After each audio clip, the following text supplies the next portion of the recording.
सो hi hello बच्चों, कैसे हो आप लोग। Good morning everyone. सो बच्चों, आज हम डिस्कस करने जा रहे हैं क्लास 7 का एक्सरसाइज 2.3। ठीक है, तो इसमें हम डिस्कस करेंगे डिवाइड करना है हमें किसका, फ्रैक्शंस का डिवाइड करना है। तो बच्चों यहाँ जो क्वेश्चन है बहुत इजी क्वेश्चन है जिसको आप बहुत इजी से फाइंड कर सकते हो। तो इसलिए मैंने सारे यानी क्वेश्चन 4 तक के एक दो क्वेश्चन को पिक किया हुआ है। जो मेन क्वेश्चन है वो मैं डेफिनेटली आपको बताऊंगा। तो जो छोटे छोटे क्वेश्चन है वो आप खुद कर सकते हैं। तो चलिए, जैसे फर्स्ट क्वेश्चन यहाँ पे गिवन है, कह रहे हैं रेसिप्रोकल। तो रेसिप्रोकल मैंने पहले भी आपको बता रखा है। रेसिप्रोकल क्या होता है कि यानी जो नंबर होता है बस उसी को आप ठीक उल्टा कर दो। ठीक है, जो भी नंबर हो उसी को ठीक आप उल्टा कर दो, वैल्यू क्या आ जाए 1 आ जाए। मतलब जैसे यहाँ पे देखो क्या है कि 4/7 है ना, तो 4/7 का जो रेसिप्रोकल होगा वो 7/4 होगा।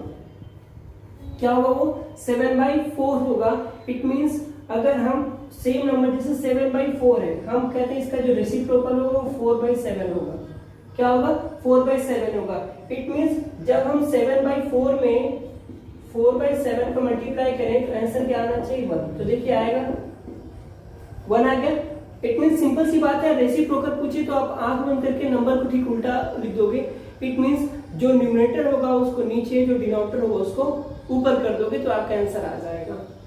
दूसरा क्वेश्चन है ये, तो इसको थोड़ा सा सॉल्व करना पड़ेगा सेकंड वाले क्वेश्चन को। तो देखिए कितना हो जाएगा 8 3 जा 24 और 5 हो जाएगा 29/8। और इसका जो रेसिप्रोकल होगा वो क्या हो जाएगा 8/29। ये आपका आंसर हो जाएगा। तो यहाँ आपका पहला क्वेश्चन सॉल्व हो गया। अब बात करते हैं क्वेश्चन नंबर 2 की। तो क्वेश्चन नंबर 2 में क्या है, डिवाइड करना है।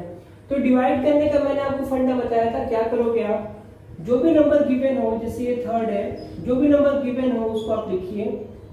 उसके बाद जो डिवाइड वाला साइन है उसको चेंज करके आप मल्टीप्लाई कर देंगे। मल्टीप्लाई करने के बाद अगला जो रेशनल नंबर होगा उसको जस्ट आप अपोजिट कर दोगे। मतलब क्या हो जाएगा वो 12/7 हो जाएगा। अब इसका आंसर आप लिख दीजिए। अगर डिवाइड होगा तो डिवाइड कर देंगे, नहीं तो फिर उसका मल्टीप्लाई करके आंसर। तो 12 फाइव होता है 60, तो 60/7 ये क्या आ गया, आपका आंसर आ गया। एज ए क्वेश्चन नंबर 4 देखेंगे तो क्वेश्चन 4 क्या हो जाएगा 5/1। अभी डिवाइड में साइन रखिएगा क्योंकि इसे हमें चेंज करना पड़ेगा। देखिए चेंज करिए तो 7 3 या 21 21 4 होता है 25/7। अब इसको बच्चों चेंज करो तो 5/1। ये डिवाइड का साइन चेंज होगा मल्टीप्लाई में, और इसको हम कर देंगे उल्टा तो 7/25 हो गया कि नहीं हो गया। अब देखो सिंपली क्या होगा 5 1 से 5 और 5 5 से 25। तो आंसर आ गया 7/5। यही क्या है आपका आंसर है इसका। बहुत इजी क्वेश्चन है, तो बाकी आपके ऊपर मैं छोड़ रहा हूँ, आप करोगे। चलिए नेक्स्ट क्वेश्चन बात करें। क्वेश्चन नंबर 3 की, वहां भी क्या करना है, डिवाइड करना है। केवल सारे क्वेश्चन में डिवाइड करना और कुछ नहीं करना है। तो चलिए इसको हम पिक करते हैं क्वेश्चन नंबर। तो ये हो जाएगा 19/21 डिवाइड बाई, ये जो 20 है इसके नीचे 1 बढ़ा लेते हैं तो ये हो जाएगा 20/1। तो फिर से वही प्रोसेस करेंगे। 19/21 है, ठीक है। डिवाइड की जो साइन है उसको चेंज करके मल्टीप्लाई करेंगे, ये 1/20 हो जाएगा। और जो वैल्यू आएगा हम उसे लिख देंगे। तो ये 19 हो जाएगा। और 21 1 जा 21 का 1 कैरी 2, 21 2 जा आएगा 42, और 2 ऐड करेंगे तो हो जाएगा 44। इट मींस आ गया 441। सॉरी थोड़ा सा रॉन्ग हो गया। जानते हैं क्यों, क्योंकि 21 0 जा होगा 0 और 21 2 जा होगा 42। 420 आ गया क्वेश्चन 420 ये। चलिए अब बात करते हैं ये क्वेश्चन की। तो इस क्वेश्चन बहुत इजी है। क्या हो जाएगा ये देखिए, इसको पहले सॉल्व करिए। तो 7 4 या 28 और 28 में 3 ऐड करेंगे तो हो गया आपका 31/7 डिवाइड बाई 7/1। इसको कर लेते हैं। ये बच्चों हो जाएगा 31/7 डिवाइड के साइन को मल्टीप्लाई में, और ये हो जाएगा 1/7। कितना हो जाएगा 1/7। तो ये क्रॉस मल्टीप्लाई तो होगा नहीं, सीधे सीधे मल्टीप्लाई हो जाएगा। तो 13 1 जा 13 और 7 7 जा 49। तो आंसर आ गया 31/49। बहुत इजी एक्सरसाइज है, परेशान मत होइए, बहुत अच्छे से होगा। चलिए अब बात करते हैं क्वेश्चन नंबर 4 की। तो क्वेश्चन नंबर 4 का मैंने 3rd क्वेश्चन पिक किया हुआ, यहाँ पे लिखा हुआ 2/5 डिवाइड बाई 1/7। वही प्रोसेस करना बच्चों। 2/5 लिखा, डिवाइड के साइन को चेंज करेंगे मल्टीप्लाई में, और ये हो जाएगा जाएगा 7/1। नंबर को क्या करेंगे, अपोजिट कर देंगे, उल्टा कर देंगे। तो 7 को मल्टीप्लाई करेंगे 2 से, 1 को मल्टीप्लाई करेंगे 5 से, तो हो जाएगा 7 2 = 14। मैं डायरेक्ट लिख दे रहा हूँ। अब 5 × 5, ये आपका आंसर हो गया। इस क्वेश्चन में आइए, इसको थोड़ा सा आपको मॉडिफाई करना पड़ेगा। कैसे करेंगे, 3 2 = 6, 6 × 1 = 7/2। डिवाइड है तो डिवाइड रहने दीजिए अभी। 3 2 = 6, 6 2 8/3 हो गया। अब इसको मॉडिफाई कीजिए तो ये हो जाएगा 7/2। ये डिवाइड है तो ये माइनस हो गया, और ये क्या हो जाएगा, उल्टा हो जाएगा। अब 7 का मल्टीप्लाई 3 से, 8 का मल्टीप्लाई 2 से, तो ये हो गया 7 3 = 21 और 8 2 = 16। तो कितना आ गया, 21/16। चलिए फोर्थ क्वेश्चन की बात करते हैं। तो यहाँ इसको चेंज करेंगे तो देखिए क्या हो जाएगा, 8 4 = 32 और 32 में 7 ऐड करेंगे तो आएगा 39। यह आ गया हमारा 39/8। डिवाइड है, डिवाइड रहने दीजिए, 8 9 27। अब चलिए अब इसको सॉल्व करेंगे तो ये जो पहला वाला डिजिट है जैसा है इसको वैसे ही रहने दीजिए। उसके बाद ये डिवाइड का साइन मल्टीप्लाई में, और ये जो नंबर है वो ठीक अपोजिट हो जाएगा। अब मल्टीप्लाई कीजिए इसका तो ये आ जाएगा 39 × 27 और ये 8 × 26। क्योंकि देखो कोई भी डिजिट कट नहीं रहे, जो आंसर आएगा वही आपका आंसर हो जाएगा। ठीक है, देख लेना मल्टीप्लाई करके जितना आंसर आता है। ठीक है, तो चलिए बात करते हैं क्वेश्चन नंबर 5 की। ये क्वेश्चन बहुत छोटे छोटे थे इसलिए मैंने इसमें बहुत ज़्यादा टाइम नहीं लिया। अगर आपको प्रॉब्लम होती है तो प्लीज कमेंट इन बॉक्स, मैं आपके सोल्यूशन जरूर दूंगा। ठीक है, चलिए बात करते हैं क्वेश्चन नंबर 5 की। तो क्या कहता है question number 5, saying that by what number should 8 whole 2/9 be multiplied to get 45? It means हम 8 whole 2/9 में किस नंबर से मल्टीप्लाई करें कि जो आंसर आए वो आए आपको 45। So let's suppose या whatever you want to write, just let the number to be multiplied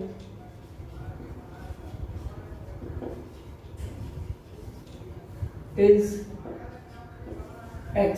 वो नंबर क्या है, x जो हम मल्टीप्लाई करेंगे।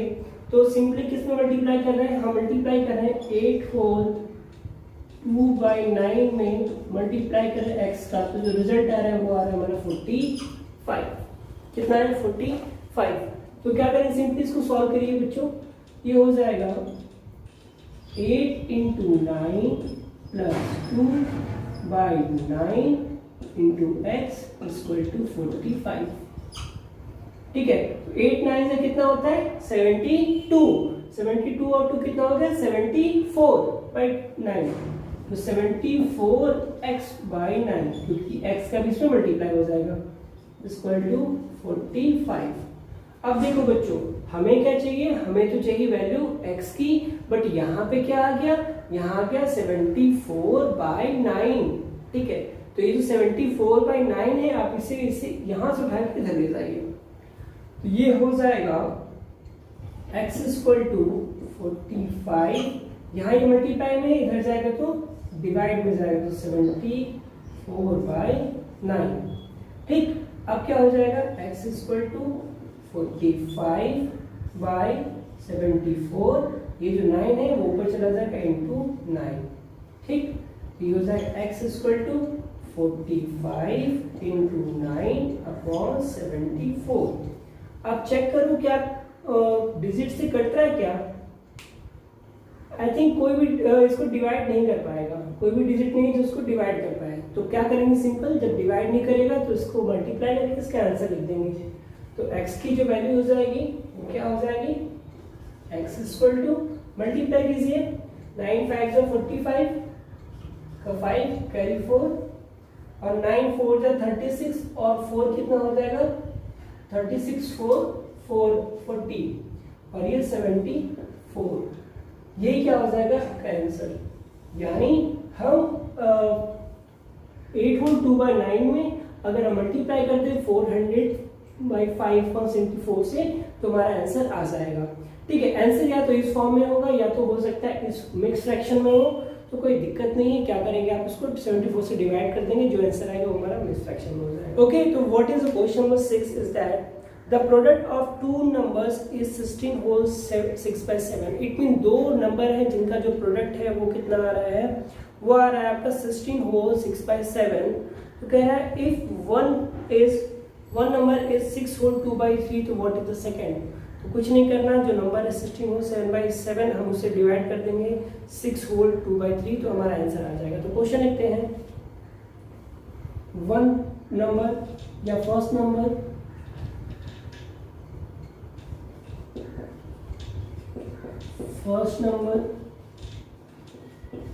बच्चों यहाँ पे फर्स्ट नंबर गिवन है जो है 6 होल 2/3, 6 होल 2/3, यानी इसको अगर हम सही फॉर्म में लिखें तो क्या हो जाएगा, 6 3 = 18, 18 + 2 20/3, यानी पहला नंबर हमारा क्या है 20/3। अब क्या करेंगे, लेट सेकेंड नंबर भी, हमने क्या मान लिया उसको x। तो यहाँ पे क्या कह रहा है, product of two number,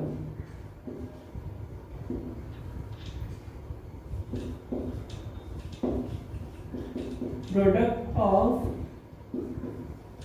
to number कितना गिवन है बच्चों, गिवन है 16 होल 7/6, 6/7, 16 होल 6/7।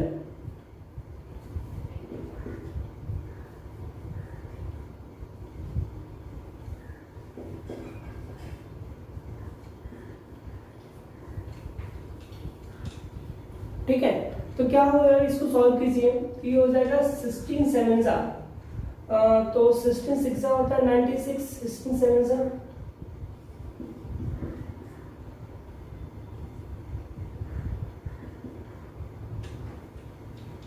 तो 16 7 होता है 112, और 112 में 6 ऐड करेंगे तो मिल जाएगा 180/7। कितना हो जाएगा 118/7। तो ये तो आ गया हमारा प्रोडक्ट ऑफ टू नंबर हो गया। अब यहाँ पे देखो बच्चों गिवन है, तो हम फर्स्ट नंबर हमारा 20/3, x = 180/7। अब देखो क्या होगा, ये जो हमें वैल्यू चाहिए x की, तो इस वैल्यू को हमें क्या करना है, दूसरी साइड ले जाना है। तो अपोजिट साइड जब ले जाएंगे तो ये 118/7 बाय ये जो पूरा नंबर है इसके नीचे आ जाएगा ये 20/3। अब क्या करेंगे, इस जो अब देखो ये जो नंबर है ना, ये कुछ इस फॉर्म में है, क्या फॉर्म में है, 180/7 डिवाइड बाई 20/3, इस फॉर्म में है। तो हम क्या करते थे, ये जो डिवाइड का साइन है इसको मल्टीप्लाई में करते थे, और इस नंबर को क्या करते थे, अपोजिट। यहाँ भी हम बिल्कुल वैसे ही करेंगे, क्या हो जाएगा ये 118/7 × 3/20 कर दिया। अब जो नंबर डिवाइड है उसे डिवाइड कर लीजिए, देखिए 2 10 10 हो रहा है, 20 होगा, और 2 5 और 2 9 डिवाइड हो गया। ठीक है, और कुछ डिवाइड नहीं हो रहा है, तो वैल्यू क्या हो जाएगी, x = 59 × 3/7 × 10। तो 59 में 3 का मल्टीप्लाई कितना हो जाएगा, 9 3 27 का 2 कैरी, और 5 से 15 2 17/70। ठीक है, अब चाहे डिवाइड करके लिख लीजिए आप, तो 177 को डिवाइड करेंगे 70 से, तो 3 टाइम जाएगा, 2 टाइम ले जाइए, तो 140 आंसर आ जाएगा आपका 34। तो ये हो जाएगा x = 2 होल 37/70। तो यानी वो नंबर क्या है, जो हमें दूसरा जो सेकंड नंबर है वो है आपका x = 2 37/70। ठीक है, इस नंबर से मल्टीप्लाई करने पे, यानी इसका और इसका मल्टीप्लाई करने पे आपका आंसर आ जाएगा 118/7। ठीक है, चलिए बात करते हैं नेक्स्ट क्वेश्चन की। ओके, तो बच्चों बात करते हैं क्वेश्चन नंबर 7 की। क्या कह रहा है कि a rope of length 9 whole 3/4 metre is cut into 9 pieces of equal length. यानी एक रोप है, ठीक है, एक रोप जैसे मान लीजिए रोप है, ठीक है, इसकी जो टोटल लेंथ है वो है आपकी 9 होल 3/4 मीटर है। अब इसे क्या करना है, 9 इक्वल पार्ट में डिवाइड करना है, कितने 9 इक्वल पार्ट में इसको डिवाइड करना है, तो कह रहा है कि ईच पार्ट की लेंथ कितनी होगी। तो सिंपल सी बात है, इसको क्या करना है, 9 पार्ट में डिवाइड करना है। कितने हो गए, 1 2 3 4 5 6 7 8 और चलो 20 से कर दो 9। तो ये टोटल हो गए हमारे 9 पार्ट। हमें ये 9 पार्ट में डिवाइड करके बताना है कि 1 पार्ट की जो लेंथ है वो कितनी होगी। बहुत इजी क्वेश्चन है, चलो करते हैं। टोटल लेंथ ऑफ रूप यहाँ लिख लेते हैं हम पहले। टोटल लेंथ ऑफ रोप कितना बच्चों, 9 होल 3/4 मीटर। 9 होल 3/4 मीटर, या फिर हम इसी को क्या लिख सकते हैं, इसी को अगर फ्रैक्शन में लिखना चाहे तो न्यूमरेटर और डिनोमिनेटर के टर्म में ये हो जाएगा 9 4 जा 36, 36 और 3 39/4 metre. It is clear now. The next term is we have to divide it rope in 9 equal part. हमें क्या करना है, इसको 9 इक्वल पार्ट में डिवाइड करना है। तो यहाँ पे बच्चों क्या हो जाएगा, सिंपल सी बात लिखेंगे हम, लेंथ ऑफ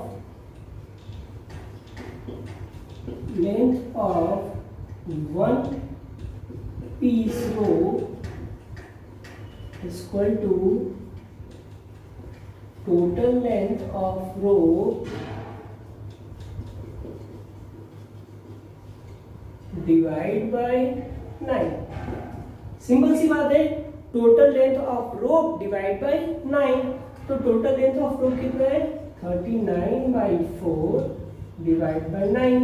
अभी क्या हो जाएगा, रेसिप्रोकल हो जाएगा, ये 39/4 इंटू 1/9, ये हो जाएगा 39/4 9 जा 36।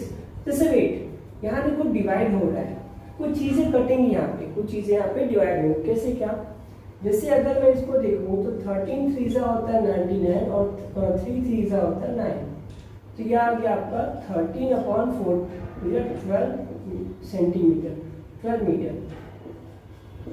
यानी ये पूछ रहा है कि find the length of each piece, तो यहाँ पे हो गया the length of each piece, the length of each piece is equal to 13/12 meter. Now it is clear? Okay. Now the jump on the question number 8. So what is the question number 8 is written that Rohit bought 9 whole 1/2 kg of rice for rupee 145 whole 3/4. Find the price of rice पर KG. तो क्या हुआ, रोहित ने कुछ rice bot किया, कितना rice bot किया, उसने बॉट किया 9 होल 1/2 kg, ठीक है। तो total rice bought by Rohit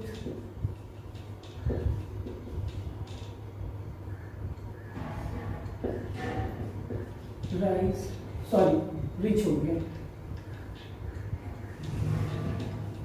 rice bought by Rohit कितना केजी बच्चों, 9 whole 1/2 kg, 9 whole 1/2 kg। It means इसको अगर हम सिंपली फॉर्म में लिखना चाहे तो कितना होगा, 9 2 18, 18 1 19/2 kg, 19/2 kg। और इस 19/2 kg के लिए मुझे पे करना पड़ा है 145 होल 3/5 रुपये। तो to pay for 19/2 kg rice is equal to 145 whole 3/4 rupee। Simple सी बात है बच्चों, देखो 19/2 kg राइस के लिए मुझे 145 होल 3/5 रुपये पे करना पड़ा है, ठीक है। तो पहले आप इसे कन्वर्ट कर लो, तो ये हो जाएगा, कितना हो जाएगा, चलो इसको थोड़ा सा अच्छे से कर लेते हैं। ये हो जाएगा आपका 145 × 5 + 3/5 ये चीज तो आपको समझ में आ रही है। कितना हो गया 145 इंटू 5 प्लस 3/5। अब इसको सॉल्व करोगे बच्चों तो क्या आ जाएगा, ये आ जाएगा 5 5 जो 25 का 5 कैरी 2 और 5 4 जो 20 और ये 22 5 1 जो 5 5 और 2 7 और ये प्लस 3 तो मैं सिंपली इसको कर लेता हूँ 28/5 क्योंकि 25 आएगा 3 ऐड करें तो 28 हो जाएगा। तो अब यहाँ देखो बच्चों कह रहा है 1 kg राइस का बताना वैल्यू, तो 19/2 kg राइस के लिए कितना पे करता है 725/5 28/5 रुपये पे करना पड़ता है। तो यहाँ से हम 1 kg फाइंड कर लेते हैं। ये हो जाएगा to pay for 1 kg rice equal to 728/5 divide by 19/2। Simply सी बात है, किससे डिवाइड कर देंगे हम 19/2 से डिवाइड कर देंगे। तो ये आ जाएगा 728/5 इंटू 2/19 2/19। अब देखो 19 से 728 डिवाइड हो रहा है, करके देखते हैं। तो देखो 1 टाइम तो जाएगा नहीं, क्या किया जाए इसको इतनी नाम ले जाएगा 9 टाइम ले जाइए तो क्या आएगा 171 आएगा। तो कितना आ गया ये 6 टाइम आ गया। ठीक, नहीं डिवाइड नहीं होगा, डिवाइड ये नहीं होगा तो सिंपली जब डिवाइड नहीं हुआ तो हम इसको ऐसे लिख लेंगे। ये हो गया 8 2 16 6 कैरी 1 2 4 1 5 और 7 2 14 पूरा 14 और ये 95 रुपी। इन्हें ऐसी वैल्यू देनी चाहिए थी जो कट जाती, वरना इतनी बड़ी वैल्यू लिखने में दिक्कत हो रही है। उसको देना चाहिए था जो ऐसे कट जाए, इजी था वो, अब ये कट ही नहीं रही है। चलिए कोई बात नहीं। अब 1456/95 है तो 95 से डिवाइड कीजिए 1456 को, जितना आएगा वो आपका आंसर है, कुछ आप भी करना। ठीक है, तो 95 से डिवाइड करोगे आप 1456 जो आंसर आएगा वही आपका आंसर, होल में आंसर आएगा। ठीक है, वही हमें रखना है, ये आपका आंसर हो जाएगा। चलिए बात करते हैं क्वेश्चन नंबर 9 की। चलिए तो ये है इस एक्सरसाइज का लास्ट क्वेश्चन। क्या कह रहा है, the area of rectangular field is 1000 whole 1/3 square metre. तो एक एरिया है रेक्टेंगल का, तो एरिया ऑफ रेक्टेंगल गिवन है, एरिया ऑफ कितना गिवन है 1000 होल 1/3 सेंटीमीटर स्क्वायर, यानी 1000 square metre, sorry metre square है, मीटर स्क्वायर। इसको चेंज कर लीजिए, हो जाएगा 3000 + 1 इट मीन 3001/3 मीटर स्क्वायर। ये उसका एरिया है, किसका रेक्टेंगुलर फील्ड का एरिया है। कह रहा है if the length of the field is 60 whole 1/6 metre. तो लेंथ गिवन है, लेंथ L = 60 होल 1/6। तो इसको भी चेंज कर लेंगे तो 66 हो जाएगा 360 + 1/6 = 300 और ये हो जाएगा 361/6 मीटर। ओके, और हमें भी एक फॉर्मूला पता है क्या कि area of rectangle, area of rectangle equal to होता है, जैसे यहाँ कितना है 3001/3 मीटर स्क्वायर। तो एरिया ऑफ रेक्टेंगल क्या होता है, ये होता है length into breadth equal to 3001/3। तो यहाँ बच्चों लेंथ और ब्रेड्थ में हमें एक वैल्यू गिवन है, कौन सी वैल्यू गिवन है, लेंथ की वैल्यू गिवन है। तो क्या चाहिए आपको ब्रेड्थ, तो लेंथ की वैल्यू कितनी है 361/6 into B equal to 3001 sorry एक जीरो एक्स्ट्रा हो गया 3। अब यहाँ से चाहिए वैल्यू बी की, तो बी की वैल्यू क्या हो जाएगी 3001/3 बाई 3061/6। अब इसको क्रॉस मल्टीप्लाई कर दीजिए तो क्या हो जाएगा ये b², रेसिप्रोकल कर दीजिए वैल्यू को, 6 का चला जाएगा ऊपर और 361 आपका नीचे। देखिए 3 1 3, 3 2 6, एक तो डिवाइड हुआ। अब 301 है और 361 है, डिवाइड होगा किसी नंबर से, चलो नंबर देखो डिवाइड कीजिए 6 3 9 1 10। अगर 361 में आप मल्टीप्लाई कर लो इसका, किससे डिवाइड होगा बच्चों बताओ जल्दी जल्दी, तो ये हो जाएगा आपका 2006/361। चलो अब 361 से डिवाइड करते हैं तो 6002 तो कितना आ जाएगा, 1 टाइम ले जाएंगे तो नहीं आएगा, 9 टाइम ले जाते हैं, चलिए 9 1 से 9, 9 6 से 54 का 4 कैरी 5, 9 3 से 27 और 5 ऐड करेंगे तो कितना आ जाएगा, एक मिनट 600 है ना, तो पहले हम 1 टाइम ले जाएंगे, पहले छोटे से ले चलते हैं। तो 361 से डिवाइड करते हैं 6024, 1 टाइम ले जाएंगे तो आ जाएगा 361, डिवाइड करिए, माइनस करेंगे तो 10 में से 1 जाएगा तो 9, 9 में 6 जाएगा तो 3 और 5 में से 3 जाएगा तो 2, 239, ये 2 आपका यहाँ आ जाएगा। ठीक है, अब इसको चलिए डिवाइड करते हैं, तो डिवाइड करते हैं इसको 6 से ले जाते हैं, 6 से 18, 7 से 21, चलिए 7 से ले जाइए। देखिए 7 1 से 7 और 7 6 से 42 का 2 कैरी 4, 7 3 से 21 और ये अधिक हो जाएगा, तो क्या करेंगे हम 6 टाइम ले जाएंगे, तो 6 1 से 6, 6 6 से 36 का 6 कैरी 3 और 6 3 से 18 और 3 हो जाएगा आपका 21। सब्ट्रैक्ट करो बच्चों कि ये आ जाएगा 12 में से 6 जाएगा 6, यहाँ 8 में 6 जाएगा तो 2 और यहाँ पे आपका 3 में से 1 जाएगा तो 2। बस अभी 2 से 2 कैंसिल हो जाएगा, तो आपका जो ये आंसर आया वो कितना आ गया, ये आ गया आपका 16 होल 226/361 मीटर। तो बी की वैल्यू आपकी इतनी आ गई। ओके बच्चों, तो आई होप ये क्वेश्चन आपको समझ में आया होगा, थोड़ा सा कैलकुलेशन इसमें ज़्यादा है। तो यहाँ पे आपका एक्सरसाइज 2 भी खत्म होता है। अब नेक्स्ट वीडियो में हम लोग डिस्कस करेंगे एक्सरसाइज 3 का इंट्रोडक्शन क्लास। तो तब तक के लिए have a nice day, tata bye bye, see you, और रिवीजन करते रहिएगा, जो भी डाउट्स हो कमेंट बॉक्स में जरूर लिखिएगा। तब तक के लिए have a nice day, see you tomorrow, keep smiling, keep studying.